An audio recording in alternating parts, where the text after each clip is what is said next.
Selamat pagi Bapak Ibu, terima kasih atas hadirannya dan berkenan untuk belajar dan berdiskusi bersama pada kegiatan kalian. Sebelum memulai, kita membaca doa terlebih dahulu agar proses diskusi dan belajar bersama kita berjalan dengan lancar dan diberkahi oleh Allah Subhanahu wa Ta'ala. Berdoa dimulai.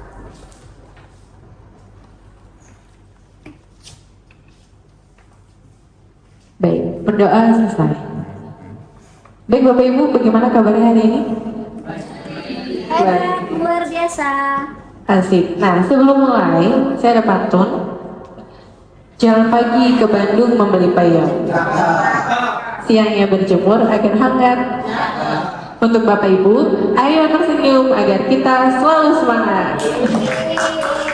Oke, baik Bapak Ibu jangan lupa tersenyum karena kalau dalam pendidikan guru penggerak ya Bu Dina, tagline-nya itu adalah salam dan bahagia gitu. Jadi diminta untuk selalu tersenyum dan bahagia meskipun tugas kita sebagai seorang pendidik itu banyak.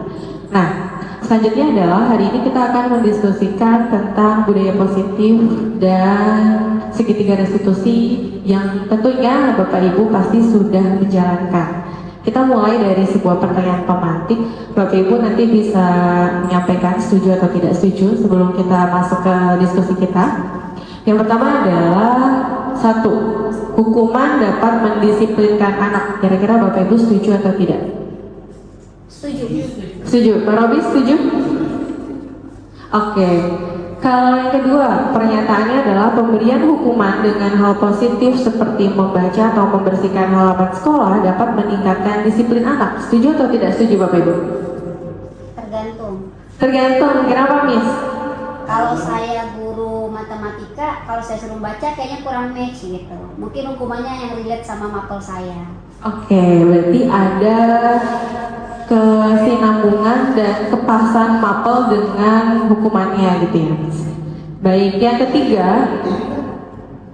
membaca sih bagi sebagian kami guru Ya. cocok ya. Ya. Tapi kalau namanya membersihkan halaman nanti dibilang hukuman fisik lagi.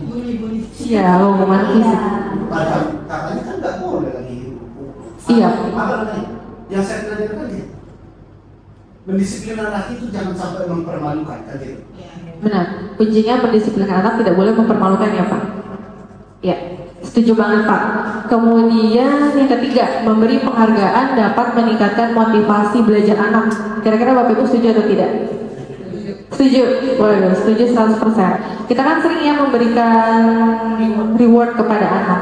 Nah nanti hari ini kita akan diskusi bersama sebenarnya adakah perbedaan antara penghargaan dan apresiasi, kemudian hukuman dan konsekuensi. Yang disampaikan oleh Pak Robis dan Nista itu ternyata sudah mencerminkan bahwa Nista dan Pak Robis sudah memahami materi ini sebenarnya. Jadi materi ini sebenarnya memang sudah kita lakukan Bapak Ibu, tapi tidak, oh ternyata ini ya materinya gitu. Nah, kita iya, dengan cara kita masing-masing ternyata seorang guru itu sudah punya naluri untuk melakukannya gitu. Oke, kita lanjut. Ini adalah topik diskusi kita hari ini. Nah, ada perubahan paradigma, Bapak Ibu dapat berpasang-pasangan, berdua sih. Nah, berduanya seolah-olah menggenggam. Mungkin salah satu menentukan siapa yang akan menggenggam. Kemudian salah satu guru tolong berusaha sekeras mungkin membuka telapak tangan tersebut. Nah, guru yang melepas itu berusaha agar tidak sampai terbuka karena itu adalah nilai-nilai yang Bapak Ibu yakini tidak boleh diganggu oleh orang lain. Oke, sekarang Bapak Ibu kita mulai. Perlu pasangan Pak Gita, oke. Bu Yati dengan Bu Nana, Bu Yuli dengan Bu Dinda, Pak Padi dengan Bu Susi, Bu Jaya dengan Bu Delvi. Oke, salah satu berarti Pak Robis dan Pak Gita. Yang mengapa tadi siapa Pak? Robi, mengapa tidak dibuka kepekaan? Oke, nah Pak Robis, kita mau bertanya dulu. Pak Robis, bolehkah kami diinformasikan mengapa Pak Robis tidak membuka kepekaan tangan tersebut? Pak Robis memiliki keyakinan seperti apa kira-kira? Pak Robis memiliki keyakinan seperti apa? Jadi apa yang digenggam oleh Pak Robis itu adalah hal yang Bapak yakini tidak boleh diganggu oleh orang lain. Kenapa itu tidak boleh dibuka? Saya mau buka, berarti Pak Gito kenapa Pak? Kenapa nggak boleh orang lain membukanya? Baik, karena ini adalah sebuah rahasia. Ini adalah hak kepunyaan saya. Hanya saya pribadi yang boleh melihatnya. Wah, privasi gitu ya Pak. Baik, terima kasih tepuk tangan untuk Pak Gito, Bapak Ibu. Kalau Bu Yati dan Bu Nana, bagaimana? Kenapa tidak boleh dibuka? Kalau saya itu adalah rahasia sama dengan Pak Gito, privasi ya. Jadi tidak boleh orang lain, semua orang itu tahu. Gitu. Oke, terima kasih Bu Yati, tepuk tangan untuk Bu Yati. Sekarang kita mau menanyakan pandangan dari pihak yang ingin membuka. Kenapa? Ingin membuka sesuatu yang sudah jelas tidak boleh dibuka oleh pemiliknya. Silakan Bu Nana mungkin dapat menyampaikan pendapat. Kenapa ingin berusaha membuka? Karena kita juga sebenarnya ingin tahu juga apa sih yang ada Kepo ya. di diri teman kita. Sebenarnya sih bukan kepo, tapi lebih perhatian gitu. Tapi karena temannya menutup diri juga kita nggak bisa masuk gitu. Apa sih yang kendala yang sedang dihadapi teman? Kan bisa seperti itu. Oke, baik. Terima kasih Bu Nana. Satu lagi antara Bu Dewi dan Bu Dia. Pak Robis ingin berkomentar. Oke. Terima kasih untuk diberikan tanggapan. Baik, kenapa saya mau membuka telapak tangan Pak Gito? Sebenarnya karena saya lihat dari mimik wajahnya, tapi tangannya dikepang, ada apa? Ada apa? Tapi karena mimiknya, jadi saya ada perhatian sebagai teman. Oke, perhatian. Sama berarti kata kuncinya dengan Bu Nana. Satu lagi dari Bu Dewi dan Bu Dia. Dari tanggapan pembuka. Kita penasaran nih. Karena saya pengen membantu, saya ingin membantu. Saya lihat kayaknya ada yang harus dibuka. Baik, harus ada yang dibuka karena ditutupi. Memang Bapak Ibu, kalau secara penelitian itu semakin kita melarang, semakin orang itu ingin membuka, penasaran gitu. Nah, Bapak Ibu, apa yang sudah kita praktekkan hari ini berkaitan dengan kontrol dan posisi diri kita. Jadi ada sesuatu kita menganggap kita sebagai guru itu bisa mengontrol putra-putri kita di sekolah, ternyata tidak. Yang bisa mampu mengubah dirinya adalah motivasi dari dirinya sendiri, yaitu motivasi intrinsik. Jadi cara belajar apa sih bedanya motivasi ekstrinsik dan intrinsik dari segi perilaku siswa kalau mereka sedang melakukan hal negatif. Oke, kita lanjut. Nah, ini ada stimulus respon Bapak Ibu, ada stimulus respon dan ada teori kontrol atau pilihan. Siapa sesungguhnya yang memiliki kontrol, sebenarnya kita atau anak itu sendiri? Nah, stimulus respon itu kita mencoba mengubah orang agar berpandangan sama dengan kita. Terus perilaku buruk dilihat sebagai suatu kesalahan. Orang lain bisa mengontrol saya bisa mengontrol orang lain. Pemaksaan ada pada saat bujukan gagal, kemudian model berpikirnya menang kalah gitu. Kita kadang suka gemes ya Bapak Ibu kalau ada anak yang bandel, aduh masa nggak nurut sih tuh anak. Pasti kita tuh maunya menang gitu, apalagi wali kelas gitu kan ya. Masa iya kita nggak bisa sih yang menjadi lebih baik gitu kan. Nah, kemudian ada teori kontrol pilihan. Di sini adalah kita tuh berusaha memahami pandangan yang lain tentang dunia. Kemudian semua perilaku itu memiliki tujuan. Hanya Anda yang bisa mengontrol diri Anda. Kemudian Anda tidak bisa mengontrol orang lain. Kolaborasi dan konsensus itu menciptakan pilihan-pilihan baru sama model berpikir menang-menang. Jadi ternyata dalam menyelesaikan masalah kita tuh diminta untuk mengarahkan agar siswa itu yang tadinya melakukan hal perilaku yang nakal, kan dia kan jadi identitas gagal tuh ya. Kita harus mengubah anak yang gagal tadi tuh jadi identitas sukses dan pede lagi ada di masyarakat, tapi dengan dirinya yang lebih baik. Nah, kadang kita punya pandangan Bapak Ibu bahwa anak itu ternyata bagaikan kertas kosong. Siapa yang setuju Bapak Ibu? Bahwa anak itu kertas kosong, tabula rasa. Nah, ternyata selama ini kita sedikit keliru Bapak Ibu. Ternyata teori pendidikan mulai berkembang. Anak-anak itu sudah memiliki bakat sudah ada desainnya gitu dari Tuhan Yang Maha Esa. Nah, kita sebagai guru, orang tua di sekolah hanya menegaskan desainnya tadi supaya lebih muncul gitu. Jadi tidak ada anak yang memiliki kertas kosong. Misalnya sama seperti Pak Fadli belajar matematika gitu kan di kelas. Nah, anak-anak kan udah bisa ngitung aslinya. Gak mungkin dia sama sekali gak bisa ngitung. Minimal uang jajannya aja tuh dia bisa ngitung, ya kan? Kemudian IPS, misalnya ada konflik sosial ya Bu Yati ya. Kemudian pasti anak sudah memahami konflik di rumahnya gitu. Nah, cara menyelesaikannya dia pelajari di pendidikan. Oke, sampai sini Bapak Ibu ada yang kita diskusikan? Oke. Nah, kita masuk ke eksplorasi konsep. Di sini ada siapa Bapak Ibu? Kita pasti kenal. Jing Jing. Ya. Pak Haji Dewantara ini merdeka. Menurut Ki Hajar Dewantara itu merdeka artinya tidak hanya terlepas dari perintah, tetapi juga cakap untuk memerintah diri sendiri. Maksud saya Bapak Ibu, memerintah diri sendiri, apalagi kalau kita lagi mager. Jadi guru itu kan pasti up and down ya Bapak Ibu. Ada masanya kita semangat, ada masanya ya udah nanti semangat lagi, kita kendor naik. Nah, Bapak Ibu, ternyata ada beda antara penghargaan dengan apresiasi. Kadang kita kan kayak mirip ya. Kalau dalam bahasa Indonesia bagaimana Bu Delvi? Penghargaan itu apresiasi bukan? Tidak, beda ya. Beda, oke.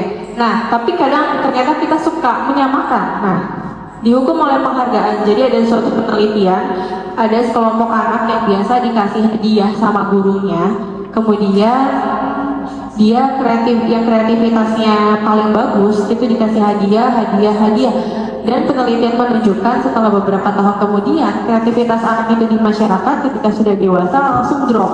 Sedangkan anak-anak yang tidak diberikan penghargaan pada gurunya itu justru meningkat.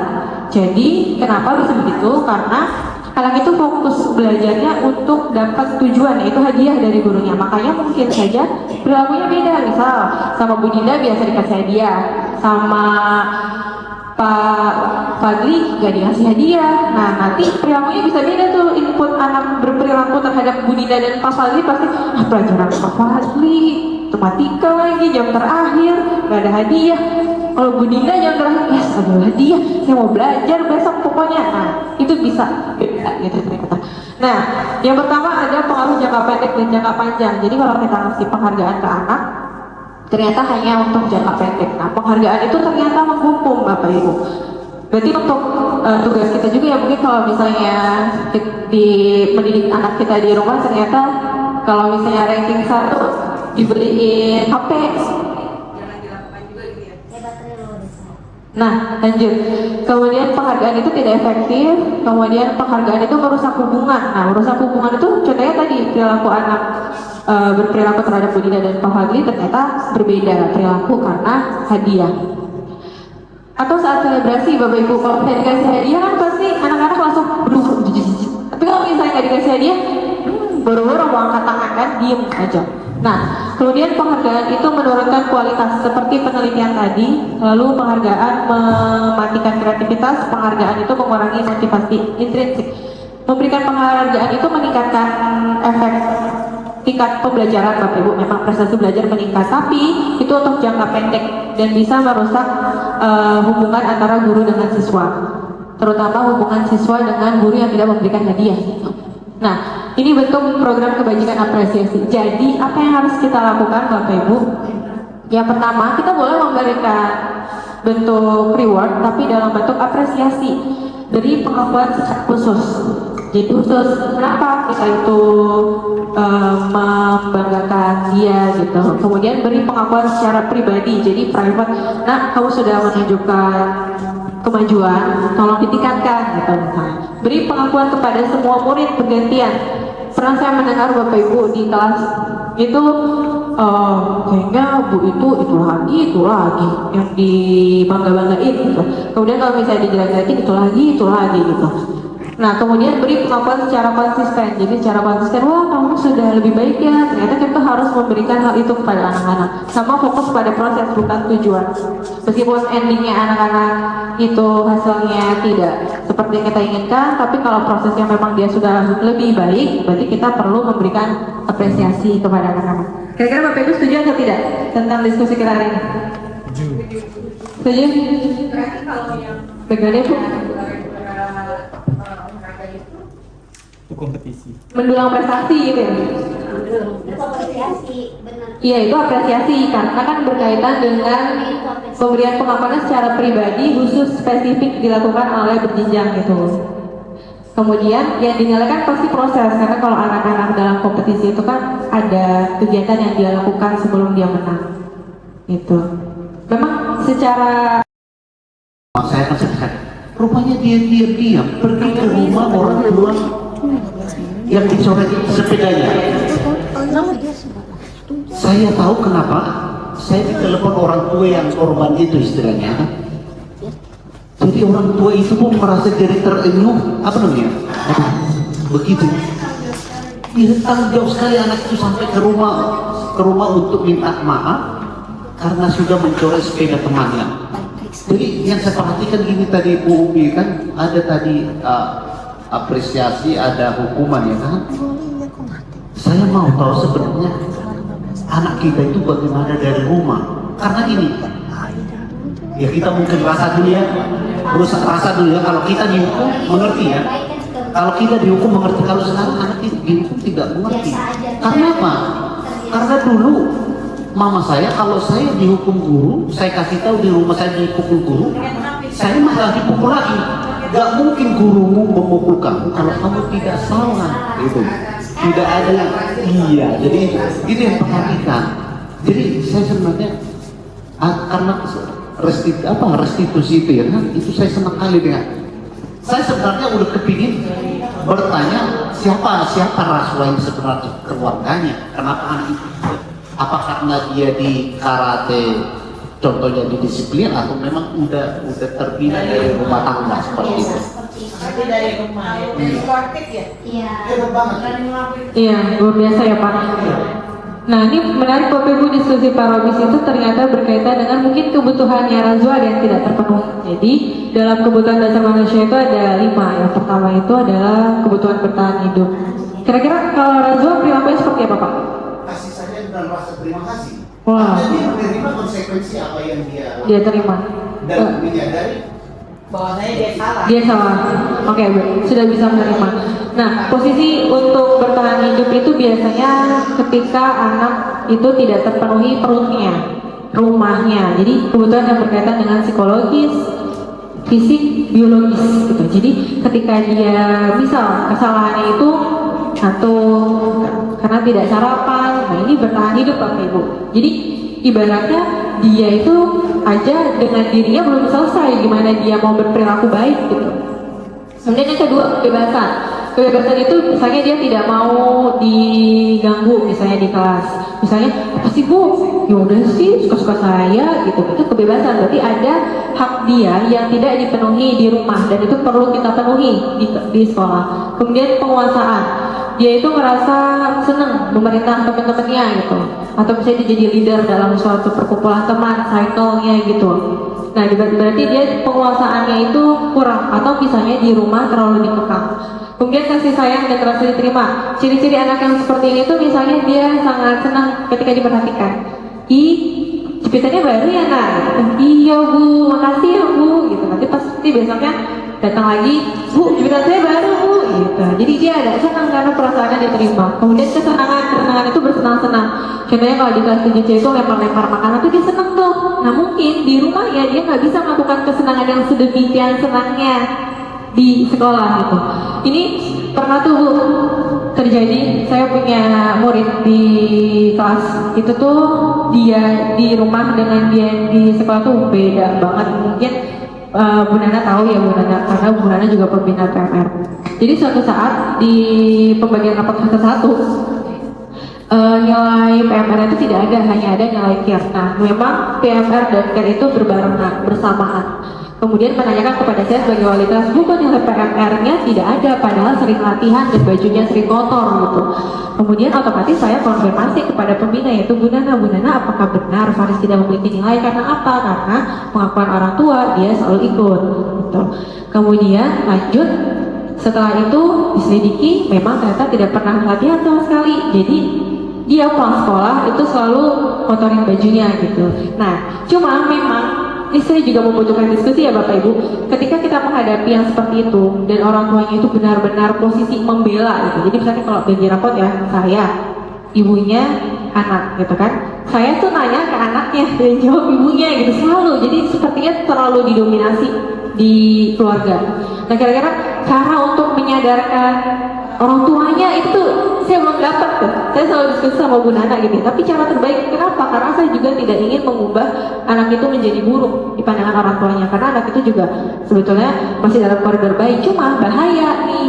Karena apa? Karena dia tidak mampu menyelesaikan masalah dia di sekolah, main asal berlapor ke orang tua. Sedangkan orang tua tidak tahu dulu perkaranya itu seperti apa gitu. Jadi ibaratnya terjadi diri dia dan perkembangan emosi itu pasti akan berdampak buruk apalagi dia seorang laki-laki gitu. Kira-kira Bapak Ibu gimana nih posisinya menyelesaikan masalah ini gitu, perkara ini? Kira-kira Bapak Ibu ada yang ingin berdiskusi? Kalau dari saya kan udah pengalaman juga di WA secara japri gitu kan dari si mamanya ini ya, ternyata anak ini juga mengkhawatirkan yang tadinya mamanya tuh paling tahu anak itu terbaik. Setiap orang tua pasti taunya anak kita itu yang terbaik, padahal belum tentu di sekolah, di rumah baik, di sekolah dia justru mencari yang kesenangan tadi itu kan bisa jadi ya dia merasa agak terintimidasi sama orang tuanya sendiri gitu. Akhirnya dia tidak bisa mengeksplor dirinya, akhirnya di sekolah melakukan hal-hal dan menjadi yang mengkhawatirkan itu adalah anak ini menjadi flying victim. Dalam arti dari kejadian nilai PMR itu saya cross check, ternyata memang anak ini datang cuma 3 kali dan di semester pertama, dan dia itu lebih ke eskul kir. Jadi di kir itu dia ternyata lebih rajin dan menanyakan, tapi kok bajunya kotor terus Bu Nana gitu. Mohon maaf Ibu, kegiatan PMR tidak selamanya guling-gulingan terus di lantai, saya bilang. Tapi ada kegiatan juga di dalam kelas kayak gitu. Tapi tetap orang tua bersikeras, ya beralasan kok ingin yang terbaik buat anaknya. Sebenarnya sih anak yang bermasalah ini yang harus dikonselin si mamanya sebenarnya, bukan anaknya gitu. Karena dari sikap mamanya ini anaknya jadi terbawa menjadi flying victim. Nah caranya adalah yang harus kita diskusikan terlebih dahulu, baik wali kelas dengan orang tua, dikasih pemahaman bahwasanya memang sebenarnya mama ini terlalu mengintervensi anaknya gitu, ingin menjadi anak yang terbaik, dan itu kembali lagi ke karakter orang tuanya masing-masing gitu sih itu. Dan nanti kita bisa coba diskusikan antara wali kelas, guru BK sama orang tuanya, kita diskusi dulu gitu. Itu aja sih. Terima kasih Bu Nana. Ya, sama-sama. Oke, nah Bapak Ibu, jadi memang statement akhirnya bahkan ya orang tuanya itu misalnya udah jelas gitu ya, ternyata faktanya adalah seperti itu. Nah intinya tetap tuh di akhir chat ya merasa tidak bersalah gitu. Nah ini yang masih jadi bahan diskusi saya sebagai wali kelas dan Bu Nana dengan BK gitu. Mungkin Bapak Ibu ada yang sama kasusnya dengan saya menghadapi anak yang seperti ini? Sama? Sama Miss? Ada ya? Iya betul. Jadi Lebih. ada orang tua Miss, kita luar biasa. orang tuanya. Kalau dapat bagaimana Bu? Sekarang gimana? Ceritanya panjang. Aldapa itu sekarang diambang batas masa ini ya. Kasusnya Aldapa itu sering tidak masuk itu awalnya mamanya masih memberikan informasi bahwa memang ada di rumah kegiatannya tidur, kemudian biasa juga ada sakit, tapi bergerak ke masalah pergaulan di mana ada tindakan menyakiti temannya. Waktu itu akhirnya ada keterus-terangan dari mamahnya, dia itu pernah bergaul dengan kayak seperti geng. Dia itu pernah dia itu pernah diberikan suatu tindakan jika mau ikut grupnya sampai diseret ya, melakukan tindakan ini pakai diseret pakai motor, ada intimidasi, ditekan juga ya dan sebagainya. Akhirnya kelihatannya di kelas itu dia menjadi pribadi yang malas sekolah, keras ya. Dia itu kalau misalnya kena ini sentuhan yang memang tidak dia senangi langsung agresif ya. Gitu kan. Kemudian dia itu kelihatannya tidak melihat dia masuk 1 hari, 2 masuk 1 hari 2 hari. Kemudian selanjutnya nggak masuk lagi, tidak ada rasa tanggung jawab ya. Berarti kan dia tergolong sudah ingin bebas, penguasaan terhadap lingkungan. Kemudian kalau rasa kasih sayang itu kayaknya kan dia itu anak yatim. Menurut informasi semenjak ayahnya meninggal dia kayak kurang kasih sayang gimana, dan mamahnya yang kita bingung itu begini, Bu, saya udah nggak bisa bilang apa-apa, ibu aja deh yang bicara katanya, ibu aja deh yang menasehati. Bagaimana kita bisa menasehati?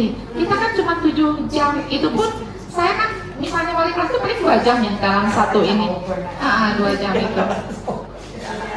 Iya, tapi mintanya ke kita untuk menasehatinya, kayaknya itu bagaimana kita bisa menasehati? Yang harusnya yang tindak lanjutnya lebih awalnya kan dari orang tua gitu. Kalau yang saya itu masuk ke kategori punya penyakit kejiwaan. Ini mah udah lengkap kali ya, tidak ada tanggung jawab, terus nggak ada pendampingan dari orang tua juga. Ini mungkin sudah apa ya? Dari keluarga, Kita dari sisi mana? Terus dia pernah kita bujuk untuk masuk pun alasannya gini ya, buat apa sekolah? Sekolah kan untuk mencetak pekerja, ya betul ya. Buat apa sekolah juga? Karena sekolah kan hanya mencetak pekerja doang, dan saya sudah bisa menghasilkan uang dengan main kripto. Jadi memang dia di rumah, dan waktu itu saya masuk toleransi karena kasus Pak Robis kemarin itu yang misalnya anak tidak masuk, orang tuanya ngasih kita izinin ya. Nah saya tuh kemarin masih demikian, tapi kalau sekarang ibunya juga udah nggak bisa ngarahin ya. Setelah itu saya juga jadi tidak ada keterangan, maksudnya jadi alfa aja. Demikian, bagaimana nih teman-teman dengan masalah ini? Ya Allah, Pak. Demikian, terima kasih. Mohon sarannya. Selalu sabar. Selalu dan selalu sabar. Mari kita berdoa bersama agar kita sebagai guru senantiasa diberikan kesehatan jiwa dan raga, agar bisa mendidik dengan cinta Bapak Ibu ya. Nah, kita kembali lagi apa yang sudah disampaikan Pak Robis dan Bu Purna. Kita balik ke hukuman konsekuensi dan restitusi. Jadi untuk kasus Aldafa berarti kita tidak bisa hanya sekedar menghukum kemudian memberikan konsekuensi, sudah tidak mempan karena sudah ada di tahap segitiga restitusi. Dia selalu kirimkan nih tugas nih dari anak-anak saya minta. Sudah didampingi banget ya Bu. Tidak ada respon. Tidak ada respon. Bilangnya gini, Bu, emangnya saya salah? Masya Allah. Beda tipe ya. Beda tipe Bu. Tapi memang Bapak Ibu kalau kita selidiki ya, ternyata memang benar menjadi seorang single parent hingga anaknya itu sukses dan luar biasa itu benar-benar sebuah anugerah yang luar biasa gitu. Jadi benar-benar menjalankan peran ganda. Kenapa? Karena kalau kita lihat beberapa kasus di sekolah rata-rata terjadi pada anak yang tidak lengkap orang tuanya ya. Kenapa? Karena kasih sayangnya tidak terpenuhi. Berarti Bu untuk kasus Aldafa ini hampir semua Bu yang harus kita penuhi di sekolah. Masya Allah, luar biasa. Bertahan hidup, penguasaan, kebebasan, kesenangan, kasih sayang, dan terasa diterima. Nah mungkin kita perlu menanyakan ya, apakah sekolah itu kan sebenarnya kalau di DKI Jakarta itu kan harus tuntas berkualitas, tapi ternyata untuk anak-anak seperti ini kita kan tidak sampai pada tahap tuntas ya kan ya biasanya. Nah mungkin nanti ini kita perlu diskusikan bersama. Karena boleh tambahan untuk baik, Miss. kan kita nggak tahu backgroundnya seperti apa. Mungkin kita tetap Background. apa yang memang harus kita lakuin. Iya. Cuma kan nggak segampang membalik itu. Iya, Karena kan dia udah kayak terasa Benar. kita mungkin Iya. udah dewasa. Bergerak sesuai dengan porsi. Ya, sesuai dengan proporsi kita aja. Mungkin akan ada suatu timing nanti. Mungkin 5 tahun lagi, Iya. 7 tahun lagi. Dia akan belajar dari pengalaman ya Miss. Dia akan ingat kata-kata Bu Purna. Wah bener nih Bu Purna ya. Cuma mungkin dia karena udah terlalu penuh tuh gelas dia gitu. Jadi ya dia bungong aja mendengerin. Tapi nanti Iya. suatu saat nanti dia akan lihat Bu Purna. Padahal Bu pernah Betul. dibilangin Iya, tahu. iya. Karena Bu pernah dibilangin. Masya Allah, Tapi dia benar. tahu. Iya Jadi Miss. kita jalanin tugas kita. Iya. Sabar. Jalankan dengan sesuai porsi dan tugas kita. Karena yang mampu menggerakkan hati adalah Allah dan Tuhan yang Maha Esa, Sang pemilik hati. Dia mengantar orang tuanya aja, karena dia kalau Iya. orang tua itu kasihan karena keluarin aja. Nggak mau mencari. Jatuhnya pending ya, Bu? Pending. Pending hingga waktu yang memutuskan. Ini juga lagi proses sih. Oh, baik. Untuk kasus ini. Orang tua juga masih dilemanya. Itu benar-benar tanpa laporan orang tua ya, Bu? Oh ada, masih Ada. Ada sih. Sebenarnya ada. Jadi gimana sih? Jadi Nah ini, Bu, sebenarnya kasus ini juga yang ingin saya diskusikan bersama. kalimat itu gimana? Jadi WA-nya ibu Purna jangan dihapus. Ya kan ibu punya bukti. Baik. Bukti dukung ya, Bu Purna. Jangan sakit tanpa ibu sakit sama kita aja ya. Tanpa Iya, iya. ada yang bisa. Oke, baik Bapak Ibu, jadi berkaitan dengan itu, jadi kebutuhan dasar manusia itu ada 5 ya: bertahan hidup, penguasaan, kebebasan, kesenangan, kasih sayang, dan merasa diterima. Semoga untuk kasus-kasus seperti anak-anak yang membutuhkan kasus luar biasa, berarti ini kan kasusnya kasus luar biasa. Semoga kita sebagai guru tetap kuat hingga bisa memberikan kasih sayang yang tepat dengan porsi yang tepat di kelas dan di sekolah gitu. Dan tidak dipikirin. Dan tidak terpikir, Bu Purna, tetap happy ya Bu Purna ya. Jangan dibawa pikiran nanti Bu Purna. Betul, Bu Purna. Jangan dibawa beban sendiri. Jujur tapi memang pasti dipikir Bu, tidak terlepas dari itu. Bahkan Agak Kalau sedikit. masalahnya Ada tuh, sedikit kalau masalahnya kendor ya.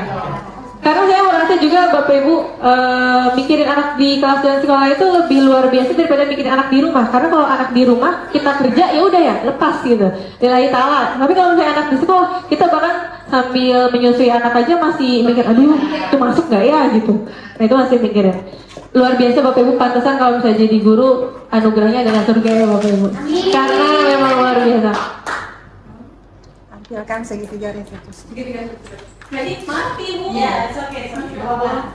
Soalnya bisa berpikir dulu. Baik, segitiga restitusi atau segitiga restitusi yang pertama nanti untuk kasus Aldafa Bapak Ibu kita bisa menstabilkan identitasnya dulu, menerima, karena kalau anak kayak gitu kita harus masuk ke lingkungannya, nih memang kripto dapatnya berapa gitu Bu Purna.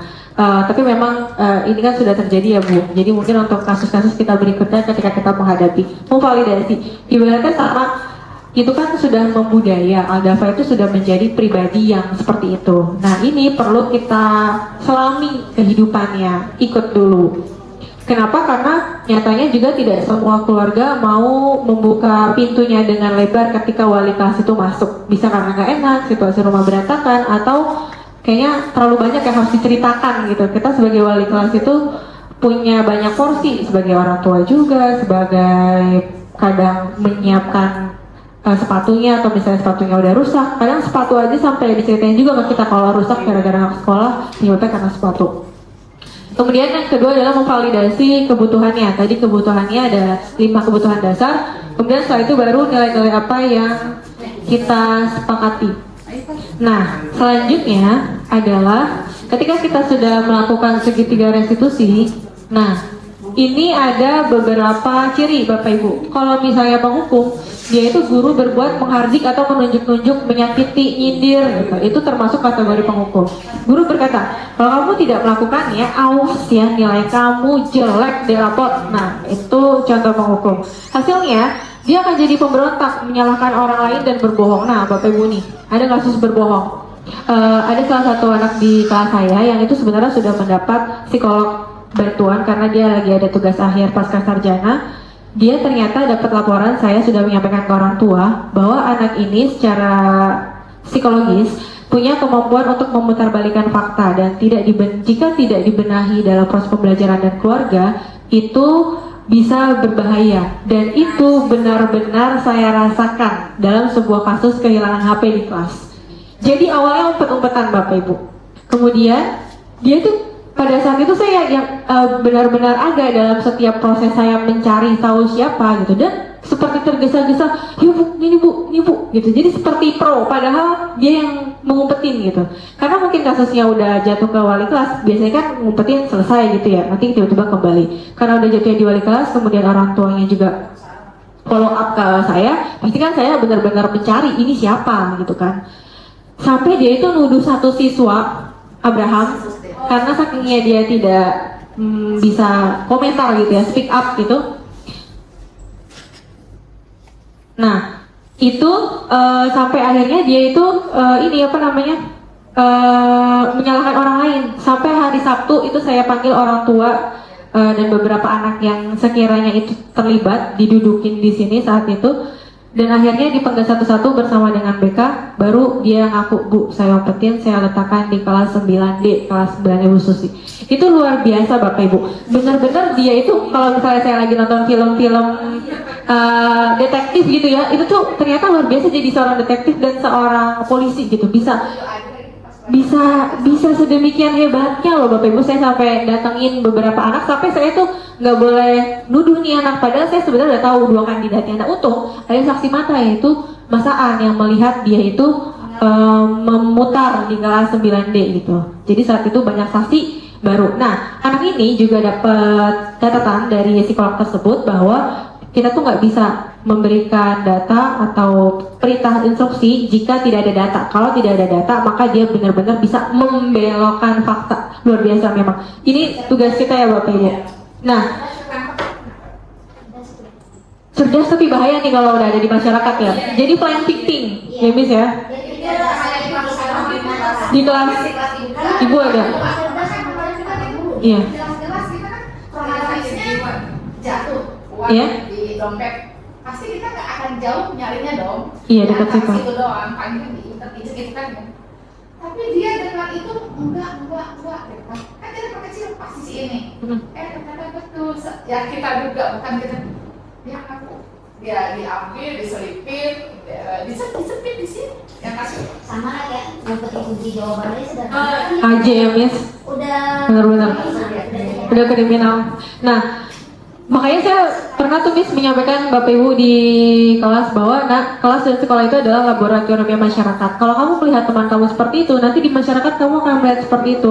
Ketika Bapak Ibu datang di ruang kelas melihat kalian seperti itu, maka itu adalah gambaran nanti Indonesia seperti apa gitu. Kenapa? Karena Indonesia akan dipimpin oleh generasi-generasi yang kalian gitu.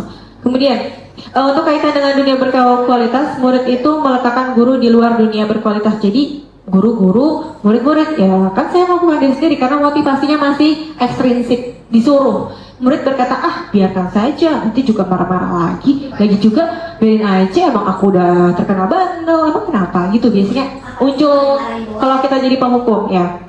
Kemudian kalau kita jadi pembuat rasa bersalah, kita sering nih pasti kalau udah wali kelas yang udah ada di tahap capek gitu ya, lelah, berceramah dan mengatakan seharusnya, ya Allah nah ibu kecewa, kenapa sih kamu melakukan itu, kamu gak kasihan sama ibu, biasanya gitu loh kata-katanya. Kamu seharusnya sudah tahu, ibu lelah sekali mengatakannya, ibu stres mikirin kamu gitu kan ya.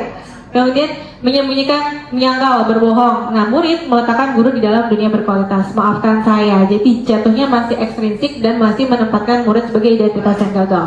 Kemudian merasa rendah diri. Kenapa? Karena dia merasa, oh saya menyusahkan Bu Purna, saya menyusahkan Bu Lutfi, sehingga ya udahlah saya jadi pribadi yang tetap begitu, nggak akan ada perubahan.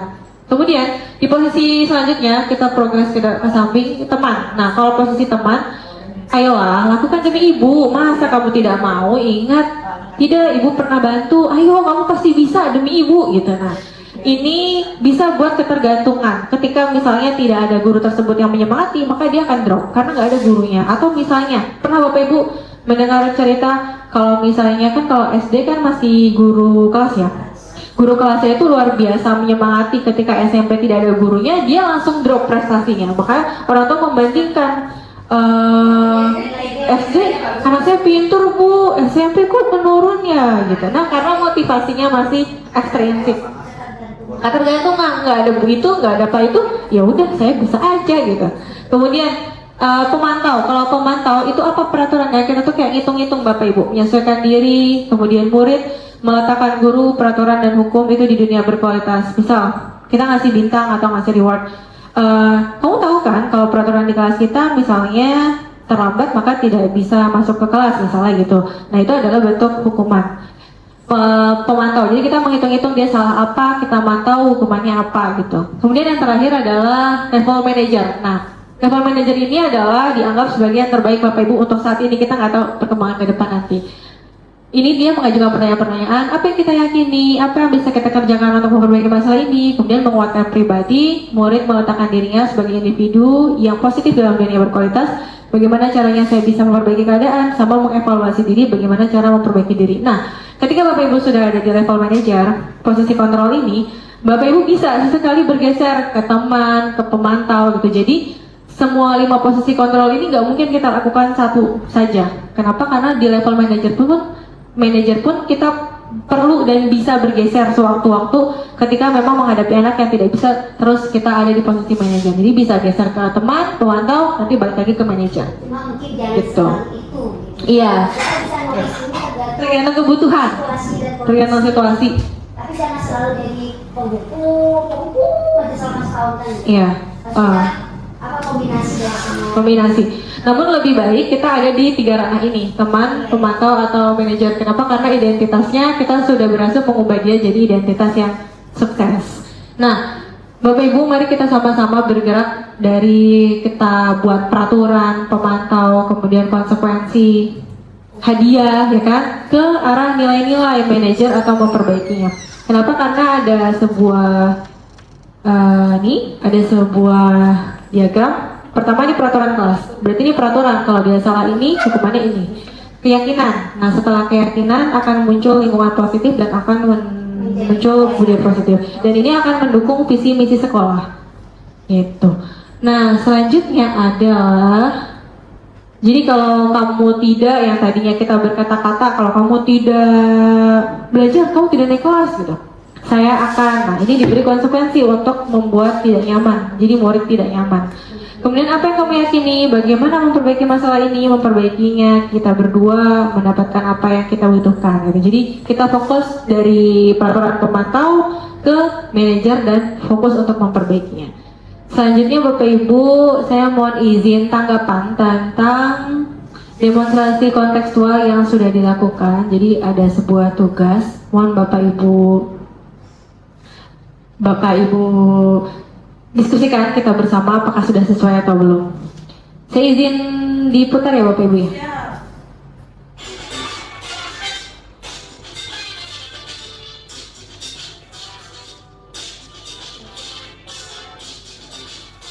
Ini hasilnya Bu dari Yogyakarta, seorang guru SMP Bu Ratna. Kemudian PP-nya Pak Aim, kebetulan sama-sama guru pendidikan Pancasila. Ini malu Bu. Assalamualaikum warahmatullahi wabarakatuh. Salam dan bahagia. Perkenalkan, saya Lutfi Aliza, calon guru penggerak angkatan 10 Provinsi DKI Jakarta dari SMP Negeri 1 Jakarta. Pada momen kali ini, saya akan melakukan simulasi penerapan segitiga restitusi terhadap sebuah kasus yang terjadi di lingkungan sekolah. Ini manfaat penerapan segitiga restitusi. Secara keseluruhan, manfaatnya itu untuk mengubah identitas yang tadinya gagal jadi sukses. Jadi murid menjadi pribadi yang lebih baik lagi, tapi bukan karena solusi dari kita, solusi dari murid kita sendiri.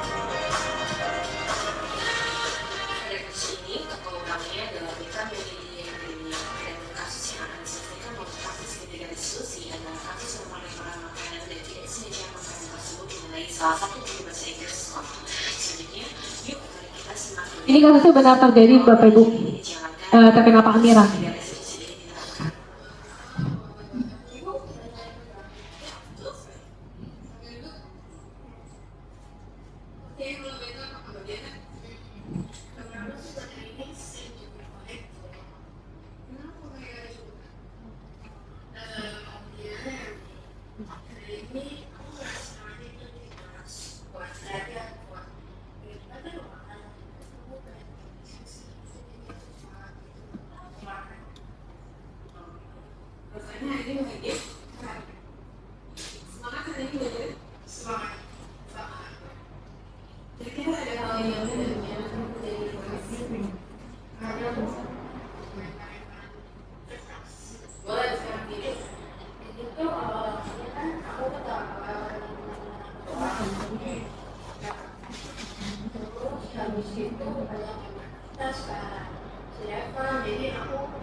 Terus teman-teman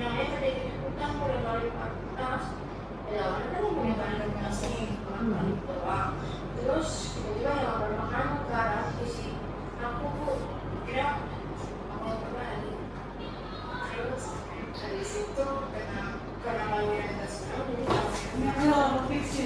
beneran tuh kamu beneran ngomongnya gitu kan gak beda itu agak sedih gitu emosinya main kasusnya beneran iya jadi getar dia akhirnya jadi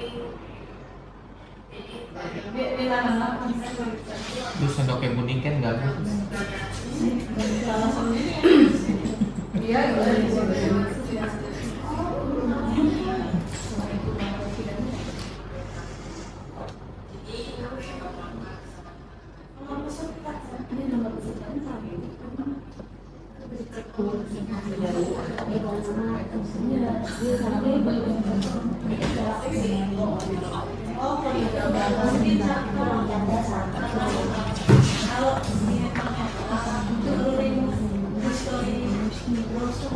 Ini lagi ada di posisi menstabilkan identitas, Bapak Ibu.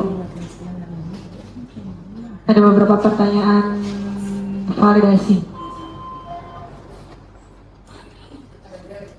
Iya, pas bel jam istirahat kedua, Bu.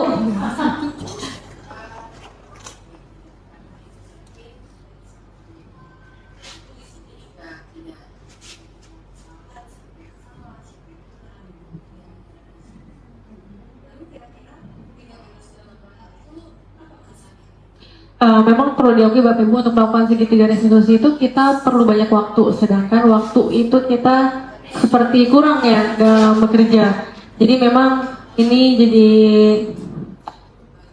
evaluasi diri ya Bapak Ibu, harus menyempatkan lebih banyak ternyata anak-anak.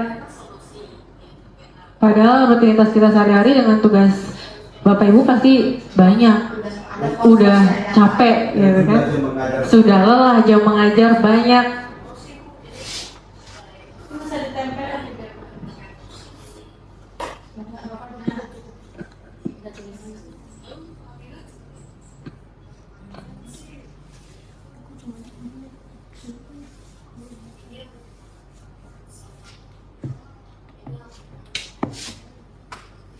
Nah, segitiga restitusi bisa kita terapkan bagi anak-anak yang sudah sadar Bapak Ibu, motivasi intrinsiknya sudah terbentuk gitu ya.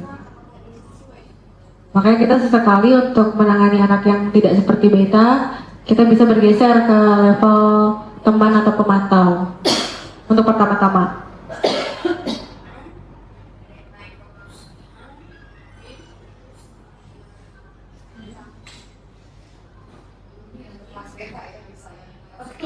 Iya, jadi pasti ngambil contohnya untuk video ini adalah video anak yang memang sudah ada figurnya, iya, sudah bisa diajak berpikir, interaksi. Jadi tidak pakai skenario Bapak Ibu karena memang nyata real. Ya, di setting. Kalau ada siswa begini tidak mau ngomong, Iya. kita udah gali. Kalau Axel nggak bisa, belum yang ini berarti Bu. Lebih ke arah pemantau sama teman. Kerjanya.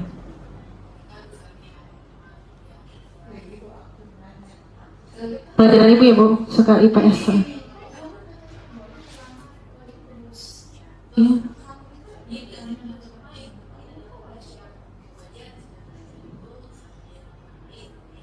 Ini ada di tahap nilai-nilai yang kita yakini.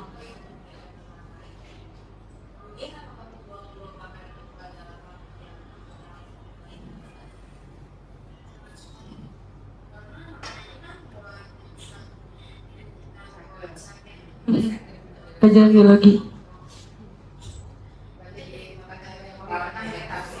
Oh.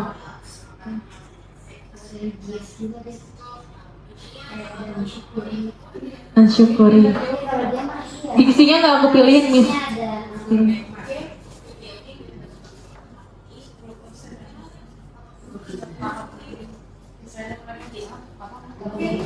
Di akhir perlu ada penekanan agar tidak mengulangi hal tersebut.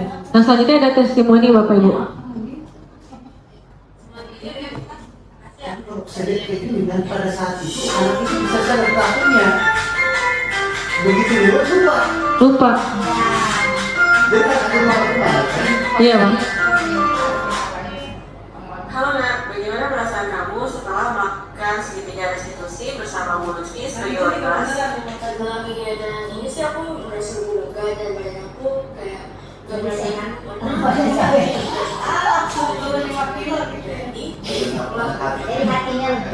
Dan untuk kegiatan ini sih aku lebih dapat mengevaluasi diriku supaya aku evaluasinya jadi buat sebelumnya. Iya, buat kayaknya bagus banget sih. Kayaknya mesti tahu deh jangan ngobrol doang. Iya. Ini kasus yang kedua, Dava kasusnya adalah ini bersama Axel bu kasusnya sebenarnya, sama Faris. Iya. Kasus yang kedua. Atau keutamaannya dalam alat penggunaan ada khususnya adalah mulai dalam menjalankan saat tiket kelas kemudian kembali membuat kelas menjadi kepala sekolah dan oleh temannya. Lalu mereka bersemangat terus mengontrol pelajaran hingga Iya. Jadi mereka sudah piket pandai ngaji ya bu. Religius. Dava.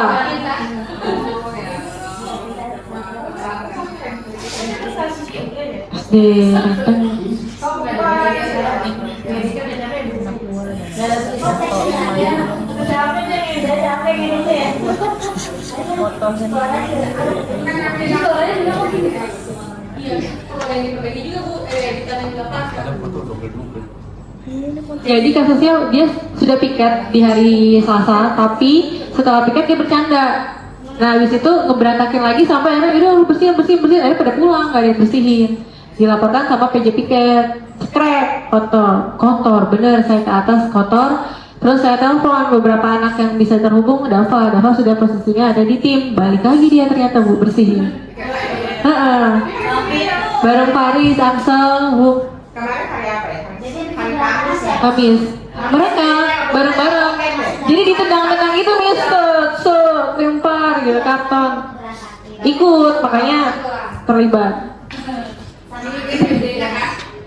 PJ-nya Ruth bu. Dania Ruth. Udah capek kayak gini ya.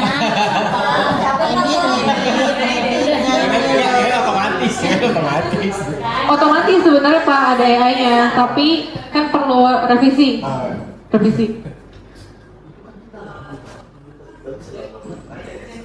Bu Indah udah berapa menit bu?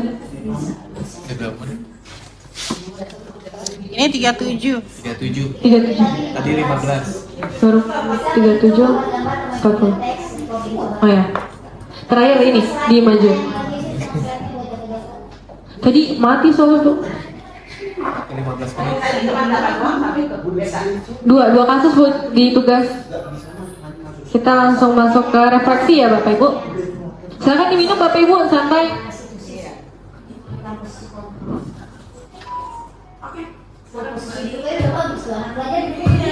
Iya. Bungkuk. Oke baik, untuk refleksi dari murid ini kita lihat tanggapannya seperti apa.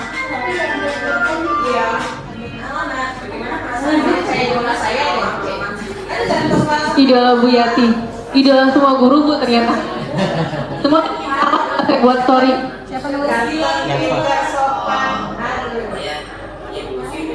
Kesempatan buat ceritain kejadian sebenarnya itu apa. Terus aku jadi bisa lebih evaluasi diri, baca aku sendiri, jadi lebih tanggung jawab lagi. Oke, baik, terima kasih Nak. Baik, itu adalah contoh penerapan segitiga restitusi yang telah saya lakukan di lingkungan sekolah. Semoga seluruh pembelajaran dan materi yang ada dalam modul 1.4 tentang budaya positif dapat selalu saya terapkan dalam aktivitas pembelajaran. Semoga video ini dapat menjadi inspirasi bagi kita semua untuk terus meningkatkan pembelajaran di lingkungan kelas dan sekolah. Salam guru penggerak. Langsung break. Salam. Bapak Ibu, ada yang menarik dari siswa ini, saya izin menyampaikan. Ternyata Dava ini mulai terlihat, Bapak Ibu sadar atau tidak, itu baru di tengah semester 1 baru mulai muncul. Bapak Ibu, biasanya kalau anak-anak yang kita notice gitu, wah ini baik, pintar gitu-gitu ya, itu kan biasanya udah di luar kelas kita udah, kita mau masuk ketemu sama anak ini gitu kan, udah kebayang-bayang. Nah, ini berawal dari waktu semester 1 ibunya kan ngambil rapat harian ke wali kelas, kemudian menanyakan, Bu, Dava kira-kira yang cocok kita ekskul apa ya gitu. Waktu SD-nya ikut ekskul apa Bu? Ternyata ikut ekskul pencaksilat. Ya udah seriusin aja pencaksilat, kata saya. Ikut mulai daftar, masih bisa Bu di tengah-tengah? Bisa Bu, silakan daftar gitu.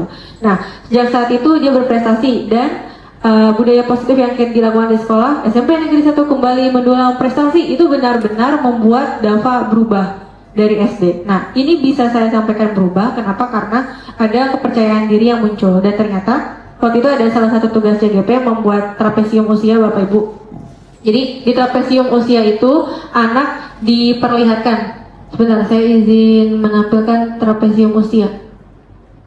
Trapesium usia tugas pertama CGP Bapak Ibu. Mana ini nih? Trapesium usia sebenarnya ini untuk guru Bapak Ibu, cuma saya compare ke wali kelas. Nah ini bentuk trapesium usianya, saya minta anak untuk menuliskan usia TK, kemudian peristiwa negatif, peristiwa positifnya terjadi di usia berapa, dan peristiwanya apa, kemudian lulus SD-nya berapa di sini, kemudian usia saat ini sama usia ini dikosongkan kalau kita kan pensiun 60 tahun. Nah di situ dia ternyata bercerita SD-nya itu dia kena bullying. Nah memang untuk melakukan ini nanti Bapak Ibu mungkin dapat melakukannya untuk anak-anak di kelas. Jadi awalnya dia kena bullying hingga dia tuh nggak pede. Kenapa? Karena dia postur tubuhnya itu saat SD gendut. Nah sekarang kan mulai kurus tuh, dia mulai terbuka. Makanya dia mungkin karena sudah pernah menjadi pribadi yang diasingkan hingga akhirnya dia berubah dan menjadi lebih baik gitu. Jadi melalui segitiga melalui trapesium usia ini kita juga bisa mampu menyelami kehidupan keluarganya itu seperti apa. Ada anak yang menuliskan juga orang tuanya itu kasar, suka berkata hal yang kasar, dituliskan. Kemudian saya memberikan lembar kertas dari anak, kan dikasihnya di kertas HVS, saya kembalikan itu tanpa sepengetahuan anak. Ibu yang baca kok nggak akan ibu kembalikan ke orang tua kalian, padahal itu saya kembalikan ke orang tua tapi pada diselipin di laporan hasil. Nah ada anak yang jujur tentang keluarganya, ada juga yang tidak. Jadi dengan seperti ini sebenarnya saya juga telat ya Bapak Ibu, harusnya kita melakukan ini di awal banget gitu supaya kita tahu kondisi keluarganya seperti apa, karena keluarga itu kan mendukung keberhasilan kesuksesan belajar di kelas itu. Bagaimana Bapak Ibu, apakah ada tanggapan terkait video tadi? Nanya dulu Bu. Iya Pak. Tadi apa itu yang trapesium itu? Trapesium usia? Rumus itu apa? 26 kurang 13 12. Ini peristiwa negatif itu saya di usia 13 tahun Bapak Ibu. Nah kemudian usia saya kan 26 kurang 13 itu 13 tahun yang lalu. Kemudian peristiwa positifnya itu 14. Jadi di usia saya 14 tahun maka 12 tahun yang lalu. Jadi anak nanti menuliskan, jadi ada numerasinya juga di sini. Kalau saya peristiwa negatifnya itu enggak, maksud saya itu Jadi rumus 13 dan 14 itu dari mana? pengurangan dari sananya loh. Dari umumnya Pak. Jadi mengurangi, jadi maksudnya peristiwa negatifnya itu selang waktu berapa tahun yang lalu, apakah sudah terobati atau belum gitu ya Bang? Iya. Peristiwa negatif. Iya. Iya, memori. Kenapa? Karena tadi balik lagi Bapak Ibu ke materi kita. Di materi kita itu adalah setiap perilaku itu ada tujuan. Nah, di balik itu suatu individu itu kan berperilaku pasti akan pengalaman-pengalaman sebelumnya. Kalau saya misalnya ngeliat Miss Kori atau Bulia bawa bekal atau Pak Gito bawa bekal, itu tuh saya ngeliatnya seneng Bapak Ibu. Kenapa? Karena peristiwa negatif saya itu di SMP. Peristiwa negatifnya itu kan saya tinggalnya itu kan gak sama orang tua ya. Orang tua kan di Jakarta, saya di Bogor sama kakak saya. Berdua doang, bener-bener berdua, karena udah gak mau ada asisten rumah tangga. Asisten rumah tangga itu kita minta, udah Bu, Pak, kita gak mau ada asisten rumah tangga, mau berdua aja. Soalnya mbaknya suka nonton drakor, jadi untuk apa gitu kan. Jadi kita berdua dititipin tetangga. Kemudian Tapi momen sedihnya itu adalah, jadi di SD itu, di SMP itu suka disuruh ada waktu bawa bekal. Nah saya tuh bawa bekalnya ya pasti nggak bekal, beli gitu kan, di luar. Orang tua tuh datangnya Sabtu Minggu. Jadi saya kalau misalnya sampai sekarang, pribadi saya yang sekarang hingga sekarang gitu, ngelihat saya bisa bekelin suami, bekelin nanti misalnya Zalina, atau ngeliat bapak ibu guru bawa bekal, dibekelin sama istrinya, kayak Pak Fadli dibawain bekal, itu tuh saya, wah luar biasa, jadi kagum gitu sama orang-orang yang punya bekal dan dibekelin orang lain gitu. Nah anak-anak juga gitu Bapak Ibu, misalnya kita ngelihat Maldini dengan hal yang seperti itu, kenapa? Karena dia berasal dari keluarga single parent dan ternyata dia anak pertama namun tidak diberikan tanggung jawab, dibebankannya pada anak kedua yaitu perempuan. Jadi apa yang terjadi di keluarga itu akan muncul dan di kelas itu akan bereaksi gitu. Nah makanya menjadi tugas kita bersama untuk menyelesaikan itu semua. Sama kayak misalkan sekarang kita jadi Iya, Miss. kita pernah diajar gitu. Iya. Kita tahu nih guru yang baik, Kesan. yang baik. Nah nanti pas kita jadi kita kayaknya aku kalau kayak gitu kita Kesan jadi positif yang akan kita lanjutkan ya. Sama kayak anak keturunan nanti suatu saat nanti. Ya ini dulu saya makan demo Tapi nanti pasti Aldafa akan mengingat ya Miss, Bu Purna adalah wali kelas yang benar-benar menjadi seorang ibu bagi saya gitu. Yang ibu kata tadi istilahnya, yang saya pernah tidak lakukan karena kita pengen membuat sesuatu itu menjadi lebih baik di masa kita, akhirnya kita memposisikan bahwa saya harus lebih baik gitu. Akhirnya kan kata Wi,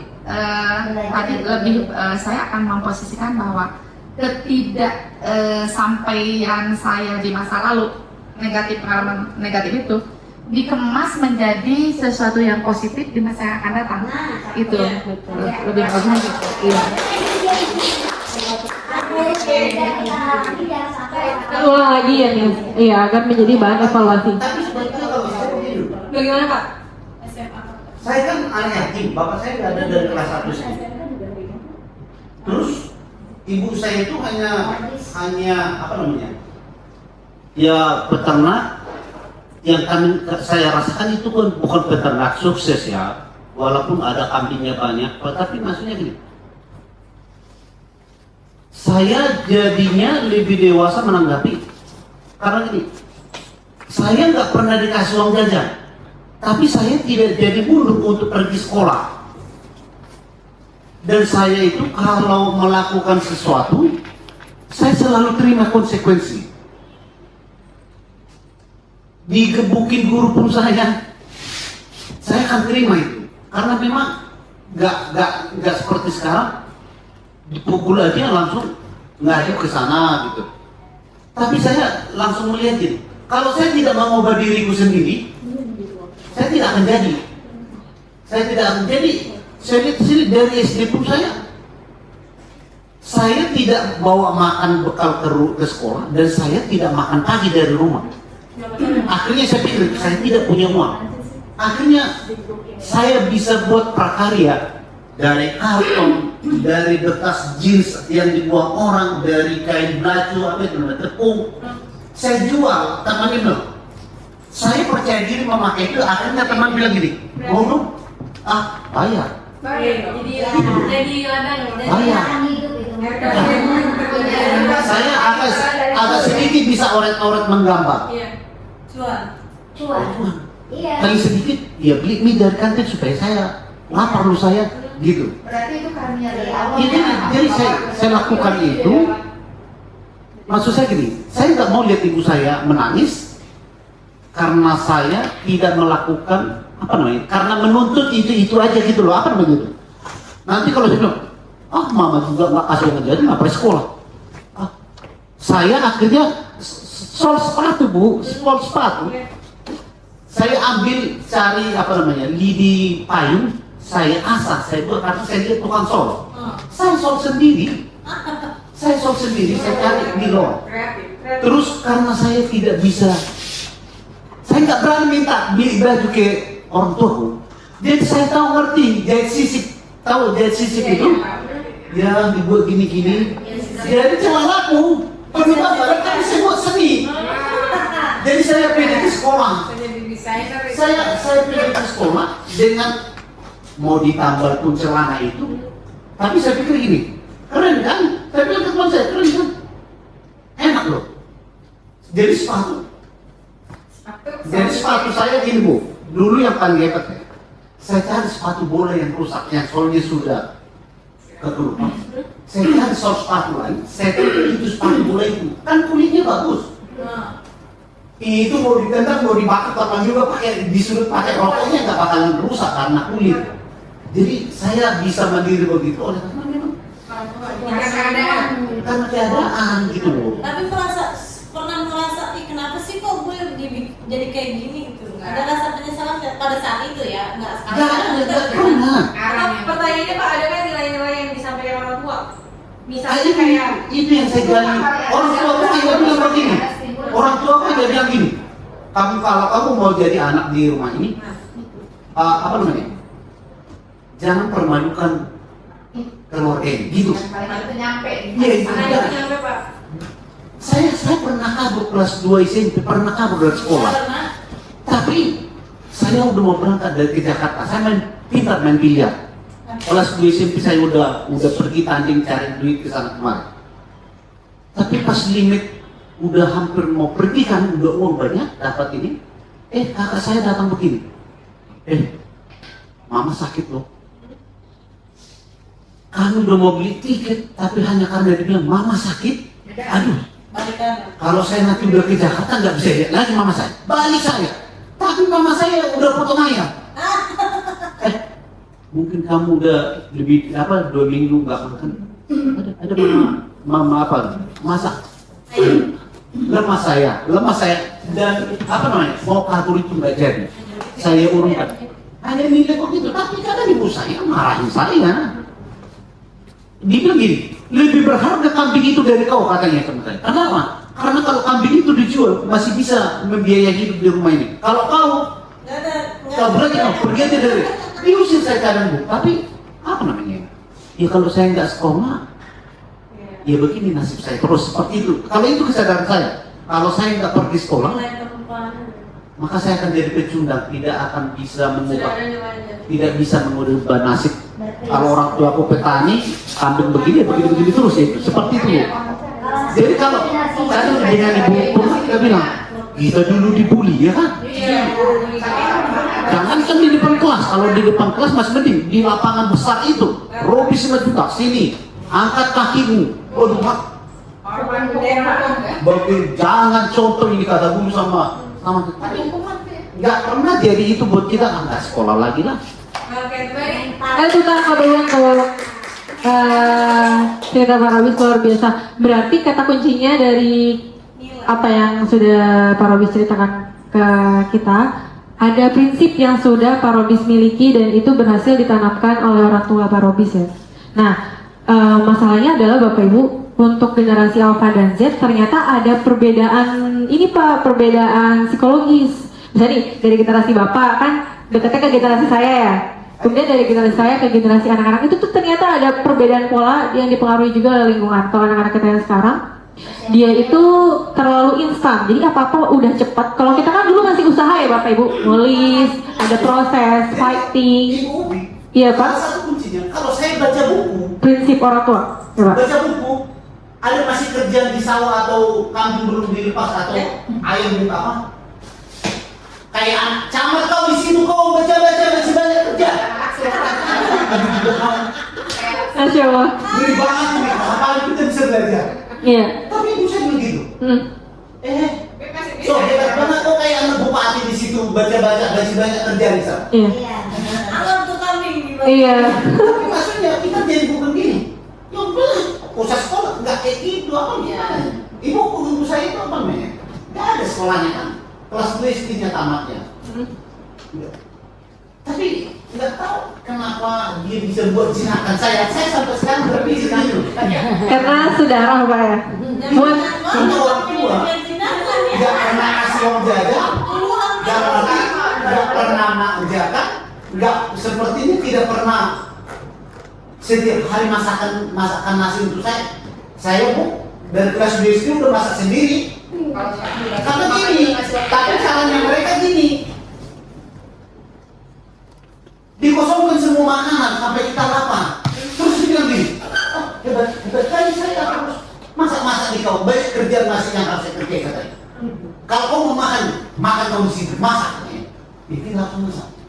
Jadi apa seperti kasar nih orang tua itu, sakit banget gitu. Iya. Sebenarnya ada nilai kebajikan universalnya Pak, kemandirian, membuat parobis mandiri. Berarti Bapak Ibu mari kita berdoa untuk Ibu ya Pak, supaya yang sudah berhasil membuat parobis hingga seperti sekarang. Masya Allah. Mari kita berdoa. Kalau anak sekarang justru dikerasin tidak bisa Pak. Makanya Bapak Ibu sadar atau tidak Bapak Ibu, misal nih anak-anak ayo siapa yang berani maju menyampaikan pendapat dalam waktu 3 detik, pasti nggak ada yang mau. Nah ternyata Bapak Ibu itu ada penelitiannya kenapa memang anak-anak generasi alfa itu membutuhkan persiapan lebih matang. Jadi kalau kita tuh dulu asal otodidak ya, udah nanti maju tek gitu kan. Tapi kalau sekarang tuh nggak bisa Bu, perlu persiapan. Dia perlu paham kalau saya nggak akan malu ketika saya maju. Ternyata gitu. Jadi saya kalau misalnya di kelas dulu marah gitu ya, atau misalnya keselnya kan dalam hati misalnya, terus nggak ada yang mau maju, kok nggak ada yang berani sih gitu. Ternyata memang dia butuh persiapan. Jadi sebelum saya melakukan itu biasanya pertemuan sebelumnya dibuat sesi dulu. Nah kita minggu depan ada ini ya, nanti akan ada games untuk pembelajaran kita supaya lebih menarik. Kalian baca gitu, paham dulu. Nah jadi dia ada prepare. Jadi anak-anak sekarang tuh butuh prepare lebih lama daripada kita di zaman kita sekolah Bapak Ibu. Dan perlu ada nilai kebajikan yang ditanamkan berhasil oleh orang tua. Maka lagi-lagi peran keluarga sangat penting Bapak Ibu.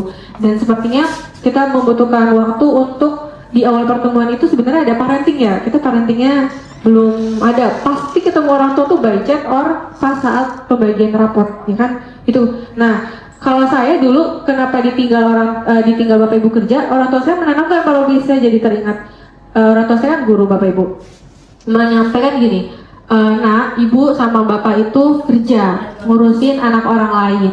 Kalau misalnya ibu bapak kerja, kamu itu nggak keurus, ibu sedih gitu. Kenapa? Karena ibu ngurusin orang lain, ibu mau kamu berhasil gitu. Jadi itu yang saya tanamkan di dalam hati saya. Jadi kita kan bangun, kalau anak zaman sekarang dibangunin ya. Tapi karena saya udah tertanamkan hal itu, oh orang tua saya kerja bukan ninggalin saya, tapi karena menginginkan saya jadi lebih baik gitu. Jadi saya bangun udah kesadaran gitu. Nah memang motivasi intrinsik itu yang perlu ditanamkan ke anak-anak kita gitu. PR. Iya, beda versi gitu. Tapi tetap nilainya Pak luar biasa. Karena anak-anak sekarang nggak mau sekolah karena uang, nggak dikasih jajan, nggak makan, nggak ini. Jadi saya bilang, jahatnya ini kan banyak uang. Bukan kita maksudnya apa namanya kalau mempekerjakan anak di bawah umur apa namanya? Eksploitasi. Memberdayakan ya Pak. Mari kerjakan sesuatu supaya kamu dapat duit. Kalau itu, tapi sekolah jangan jadi sekolah itu masuk kita. Ada Pak sebagian anak yang Ada ya Bu? Boleh Bu? ada kok orang tuanya tidak mampu, single parent. Nah, tapi anak itu dia bekerja sampai malam juga bekerja kadang. Tapi emang sesekali dia terlambat sekolah atau nggak masuk. Ada ini mereka ngebadut gitu untuk bahkan membantu perekonomian keluarga. Karena mamanya nggak kerja, sakit-sakitan. Jadi sudah sama kayaknya dengan Pak Robi tadi, dia berusaha untuk memiliki dirinya sendiri dan bahkan membantu keluarganya. Jadi ada anak saya dulu di SMA kelas 2. Dia kelas 2 ya, kelas 11 ya. Kelas 11. Tapi dia sudah memasak nasi untuk yang itu Pak, gerobak nasi goreng. Jadi rupanya bukan nasi goreng itu, ada yang masakin nasinya, saya kira itu. Saya mau jual nasi goreng, saya masak sendiri. Jadi untuk sana, contohnya 6 liter. Sana itu telur sekian apa. Jadi anak ini sore ini dia masak gitu. Terus pagi-pagi dia tuh harus jadwal telur sekian apa kilo ini. Dia personal ya, saya senang sendiri. Bagus sekali. Saya bilang ini profesi yang bagus, yang tidak terbaca sama orang lain. Jadi sekarang jadi pengusaha nasi goreng ya, gitu ya. Tapi ya saya sadar ya, karena mungkin ini SMP jadi harus dirangkul masih ya, dirangkul disikin ya, itu mungkin. Tapi maaf saja kalau saya kadang keras karena adik saya terbentuk oleh karena dari saya. Luar biasa Bapak Ibu, terima kasih atas diskusinya. Sangat menarik. Lagi kita diingatkan bahwa ternyata kita hadir berada di sekolah itu yang kita didik bukan hanya fisik, tapi juga hati, perilaku, semuanya dilibatkan dalam proses pendidikan. Tiba di akhir sesi diskusi kita, saya sekali lagi mengucapkan terima kasih Bapak dan Ibu guru sudah berkenan hadir untuk melakukan diskusi dan sharing bersama demi kebaikan pembelajaran kita. Terima kasih kepada Pak Lubis, Bu Purna, Bu Yuli, Lista, Bu Fitri, Bu Dinda, Bu Nika, Bu Susi, Pak Fadli, kemudian Bu Dia dan Bu Yogi. Semoga kita senantiasa diberikan kesehatan, amin. Kemudian diberikan keberkahan, kekuatan jiwa dan tenaga dalam mendidik putra putri kita. Amin. Semoga kita sebagai amal baik Bapak Ibu. Semoga kita semua bersama dan bertemu di surga dan atas kebaikan-kebaikan dan ketulusan yang luar biasa dari Bapak Ibu. Lebih dari kata. Tapi Bu Upin, kata ini tadi ada tasawuf prinsipnya parenting itu harus dibuat. Karena pendidikan itu kan dari rumah. Nah itu sebagai calon penerang ini harus dosen ke sekolah parenting. Nanti akan didiskusikan bersama Bu Nika ya Bu. Mantap. Terima kasih Bapak Ibu. Foto bareng di situ ya. Assalamualaikum warahmatullahi wabarakatuh. Waalaikumsalam warahmatullahi wabarakatuh.